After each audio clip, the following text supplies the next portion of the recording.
ফ্যানটা একেবারেই ঘুরছে না। সুইচ অন করলে শুধু একটা ভোঁ ভোঁ মোটরের আওয়াজ শোনা যাচ্ছে। অনেক সময় মনে হয় বাইরের দিক থেকে হাত দিয়ে ঘোরালে হয়তো ঘুরবে, কিন্তু না, এটা একেবারেই ঘুরছিল না। প্রথমে আমি ভেবেছিলাম হয়তো ক্যাপাসিটরে কোনো সমস্যা হয়েছে অথবা কানেকশনে কোথাও ছেঁড়া আছে, তাই ধাপে ধাপে খোলার কাজ শুরু করলাম। প্রথমেই ফ্যানের সামনের কভার খুলে ফেললাম, তারপর পাখাটা নামিয়ে নিলাম। এরপর বডির নাটগুলো একে একে আলগা করে খুলে নিলাম, যাতে ভেতরের অংশে ঢোকা যায়। এখন আসল কাজ শুরু হলো। ভেতরে ঢোকে আমি ক্যাপাসিটরটা চেক করলাম।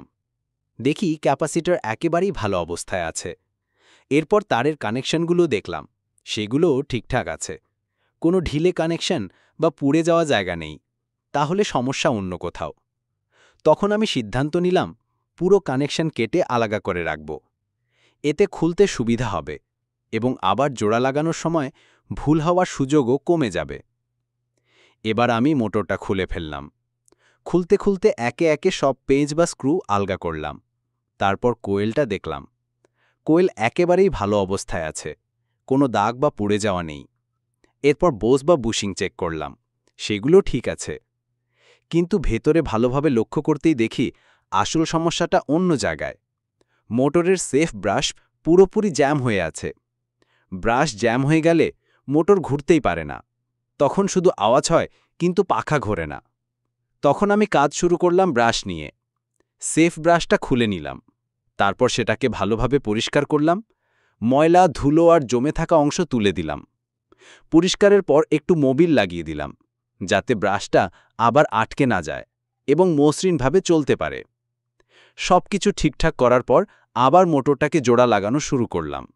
একে একে যেভাবে খুলেছিলাম ঠিক সেইভাবে লাগালাম। তারপর ক্যাপাসিটার, তারের কানেকশন সবকিছু জুড়ে দিলাম। এরপর পাখা আর কভার বসিয়ে ফ্যানটা পুরোপুরি আগের অবস্থায় ফিরিয়ে নিলাম। এবার সুইচ অন করার সময়টা আমার জন্য সবচেয়ে আনন্দের ছিল, কারণ সুইচ অন করতেই দেখি ফ্যানটা একেবারে আগের মতো সুন্দরভাবে ঘুরছে। যে ফ্যানটা এতক্ষণ শুধু আওয়াজ দিচ্ছিল, এখন সেটাই ঝড়ের মতো হাওয়া দিচ্ছে। বন্ধুরা, আসলে যে কোনো যন্ত্রপাতি খারাপ হলে প্রথমেই ভয় পাওয়া উচিত নয়। ধৈর্য ধরে একে একে পরীক্ষা করলে দেখা যাবে সমস্যাটা হয়তো খুবই ছোট। যেমন এই ফ্যানের ক্ষেত্রে একটা সেফ ব্রাশের জ্যামই আসল সমস্যার কারণ ছিল।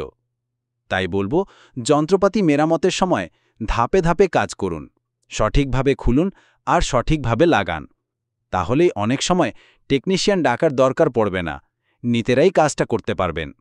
দেখলেন তো, আমার ফ্যানটা এখন একেবারে আগের মতো চলছে।